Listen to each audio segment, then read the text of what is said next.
अब हम ये आप जानना चाहते हैं कि जो कमीशन में जितने फोटोग्राफ या जो भी मिले वह सारे जो दिखाया जा रहा है, कमीशन से पहले तो कोई साक्ष्य किसी ने नहीं दिखाया जी। और कमीशन के बाद आप इतने फोटो दिखा रहे हैं, कह रहे हैं कि यहाँ शिवलिंग जैसा आकार है। अब क्या कह रहे हैं कि जो तीनों गुम्बद है उसके नीचे शिव जी का लिंग है। पहले ये तो ये लोग तय कर ले कि कैंपस में कै शिवलिंग है। हम लोगों ने तो ये सुना कि 12 ज्योतिर्लिंग शिव जी का है, उसमें एक बनारस में है। तो कहने का ये उनकी समस्या है। कहने का मतलब ये है कि मस्जिद को ये कहा जा रहा है कि विवादित ढांचा, पहले ये शब्द गलत है जिससे एक वर्ग को तकलीफ वाली बात नहीं, विवादित ढांचा तो ठीक है। मैं ये जानना चाहता हूं कि अभी जो चीजें लीक हो रही है, आप कहा जा रहा है कि भाई आप लोग विड्रॉ कर सकते हैं, कि भाई आप लोग जांच में सहयोग नहीं देंगे या फिर वहां पर मौजूद नहीं रहेंगे। ऐसा आखिर क्यों कह रहे हैं और इससे क्या फर्क पड़ जाएगा पूरे केस में? सवाल ये बात का है कि वहां से जो एसआई वाले हैं वो अपनी काम अपने जिम्मेदारी से कर रहे हैं। ठीक है। ये लोग फर्जी बात, फर्जी फोटो जो अगले साल कमीशन हुआ था उसकी फोटो दिखा कर घुमा कर लोगों को बरगलाया गया। यहाँ तक कि मीडिया पे चला, यहाँ तमाम पेपरों में छपा है कि 4 फुट की मूर्ति पाई गई। ठीक है। और सोहनलाल जी, मैं आता हूं मुख्तार अहमद साहब, दोबारा आता हूं आपके पास। सोहनलाल जी, बरगलाने की बात हो रही है तो बरगला कर किसी को कोई फायदा मिल सकता है क्या? क्योंकि कोर्ट अपने तरीके से साक्ष्यों को मानेगा, जो एसआई अपनी रिपोर्ट देगी उसको आधार मानेगा। लोगों के जहन में क्या है, लोगों की भावनाओं पर अदालत तो नहीं चलती है। देखिए मुमताज भाई जो कह रहे हैं सच भी स्वीकार कर रहे हैं और ऊपर से आरोप भी लगा रहे हैं। जो सर्वे में जो है साक्ष्य मिले अगले वर्ष 2022 में उसका जिक्र हो रहा है, जो मिला उसको दिखाया जा रहा है। इनका कहना है कि इसको जो इस समय सर्वे में हो रहा है इसको मानने का, सर्वे के दौरान ये मिला है। माननीय मुमताज भाई को स्पष्ट कर देना चाहते हैं कि जो 16 मई या 2, 3, 4 उधर जो 5 दिन सर्वे हुआ था 2022 में उसकी जिक्र चल रहा था, न कि इधर सर्वे का। कृपया आप गलत बयानी न करें भाई मुमताज भाई। जो उस दौरान हमारे साक्ष्य मिले थे उसकी बयानी हो रही थी। और हम फिर कहते हैं कि उस सर्वे के दौरान कमल पुष्प, चक्र जो है, सारे शंख चक्र, स्वस्तिक चिन्ह सारे मिले, ओम मिले, सब कुछ त्रिशूल मिले, सब कुछ मिले थे। और उसका जिक्र हो रहा है मुमताज भाई, न कि इस सर्वे के दौरान। कृपया क्षमा करें और इसको गलत बयानी न करें। ठीक है, ठीक है। मुख्तार अहमद साहब कुछ ऐड ऑन करना चाहते जल्दी से?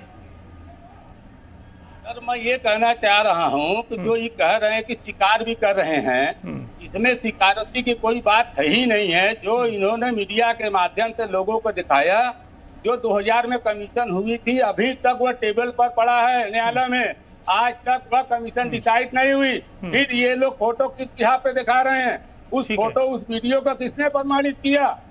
मैं ये हरिशंकर जैन भी हमारे साथ जुड़ गए हैं। ठीक है हरिशंकर जैन साहब, ये हरिशंकर जैन जी मैं ये जानना चाहता हूँ। ठीक है, मैं आता हूँ मुख्तार साहब, आता हूँ वापस आता हूँ। हरिशंकर जैन जी मैं ये जानना चाहता हूँ, ये जो सर्वे रिपोर्ट सबमिट की जाएगी इसमें मैं मान लेता हूँ कि भाई मुस्लिम पक्ष में हो या फिर हिंदू पक्ष में हो, इसके आधार पर क्या तय होगा? अदालत क्या तय करने वाली है? एएसआई जो भी रिपोर्ट देगी उसके आधार पर क्या तय अदालत करेगी?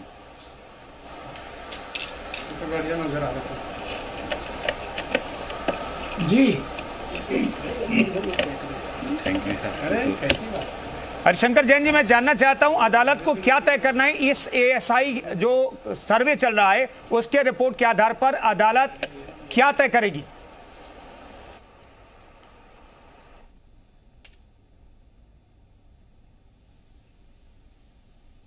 सर आपका स्काइप शायद म्यूट हो गया है।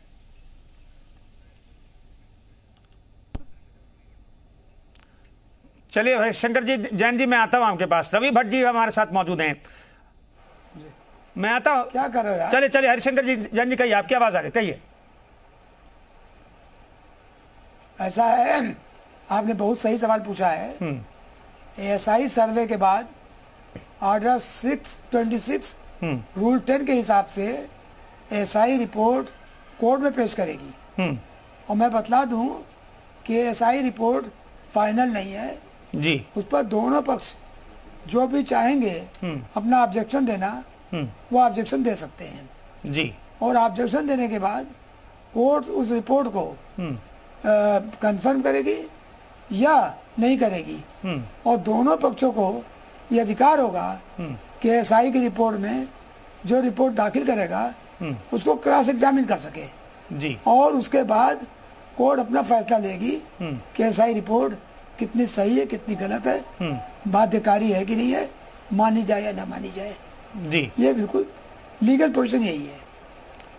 हरिशंकर जैन जी, मैं ये एक वक्त के लिए मान लेता हूं मैं कि वहां पर जो दावा किया जा रहा है कि वहां पर मूर्तियां बरामद हुई हैं, दावा किया जा रहा है, मैं शब्द का इस्तेमाल कर रहा हूं जोर दे करके, मैं कह रहा हूं कि वहां पर त्रिशूल मिले हैं जिसके लंबाई का भी जिक्र किया जा रहा है, पुष्प कमल मिले, कलश मिला है, जो हिंदू प्रतीक चिन्ह है उसकी बरामदगी हुई है। एक वक्त के लिए मैं मान लेता हूं ये एसआई अपनी रिपोर्ट में देती है, तो फिर इसका मतलब क्या निकाला जाएगा और अदालत का रुख क्या हो सकता है रिपोर्ट में अगर एएसआई जो है यही जिक्र करती है तो? अगर मैं कह रहा हूं,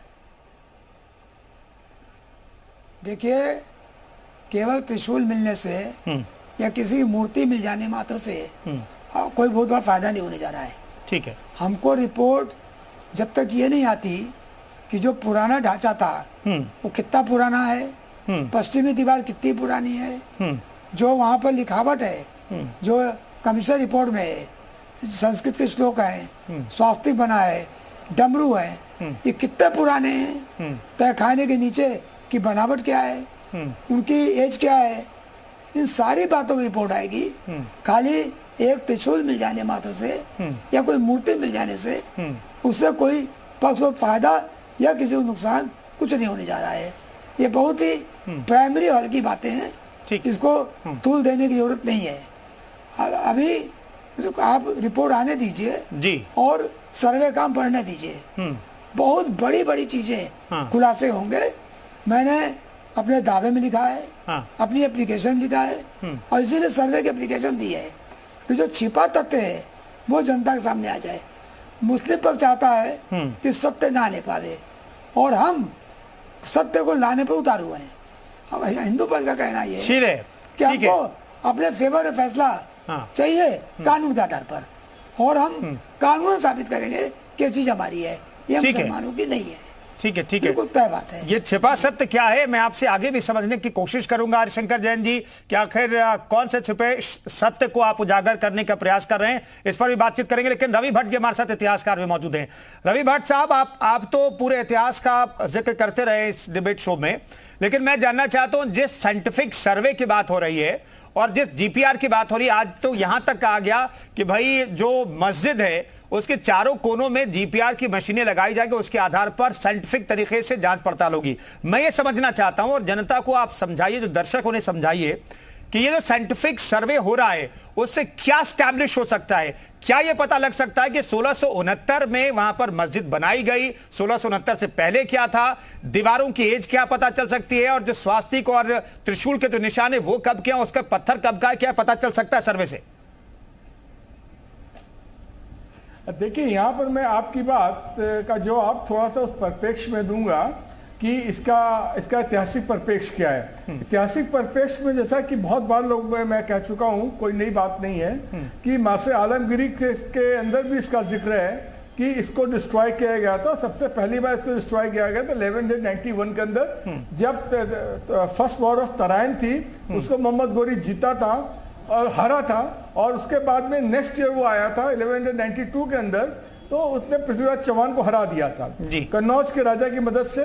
1193 के अंदर उसने कन्नौज के राजा को भी हराया, और 1194 के अंदर कुतुबुद्दीन ऐबक, जो कि ईरान के अंदर एक प्रोविंस है खुरासान के अंदर एक जगह है निशापुर वही जगह है जहां का उमर ख़याम रहने वाले थे, उनका बहुत बड़ा मकबरा है। वहां पर ही वो सोल्ड एज अ स्लेव, जब बच्चा था ये उसको एज अ स्लेव बिका था। वही आदमी जब कमांडर मोहम्मद गोरी का बन गया था तो उसने आके इसको डिस्ट्रॉय किया था 1194 के अंदर उसने करा था, डिस्ट्रॉय किया।